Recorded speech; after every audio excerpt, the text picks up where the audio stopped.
the contributions of African Americans. The latest developments coming out of tonight's NAACP Fight for Freedom dinner. The fight for justice, equality, and a better future for African Americans. The 67th annual Fight for Freedom Fund dinner taking over Huntington Place tonight. The event, hosted by the Detroit branch of the NAACP, is one of the largest in the nation. Tonight, voting rights and justice for Patrick Lyoya were the biggest headlines. And 7 Action News reporter Kiara Hay with the conversations held among the community's most elite. It was an elegant affair at the Huntington Place here in downtown Detroit.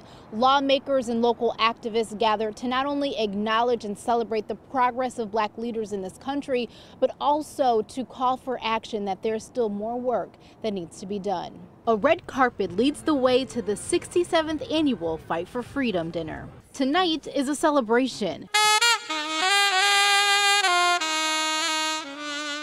acknowledging the milestones of progress for Black Americans in this country nationally. Now we see the elevation of the first Black woman on the U.S. Supreme Court by the African name of Ketanji, which means lovely one, Brown Jackson. And locally, with State Representative Sarah Anthony being honored for her work in passing the groundbreaking Crown Act, a law making hair discrimination illegal. I will not stop fighting for justice, equity, and inclusion in the halls of power. But as they honored the accomplishments, the NAACP also accepts there is more work to be done.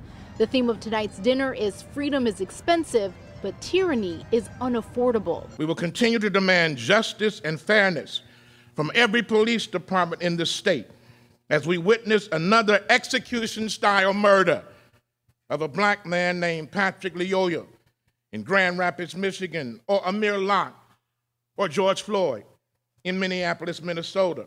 NAACP President Reverend Wendell Anthony, along with political leaders like Governor Gretchen Whitmer and state senators, also called for an end to voter suppression, denouncing the new redistricting maps and a packet of 39 bills presented by the Michigan GOP they feel will turn people away from the polls. We shall not be silent. The NAACP Detroit chapter is also celebrating its 110th anniversary. Leaders say justice is a continuous fight and it's all about moving forward. In Detroit, Kiara Hay, 7 Action News.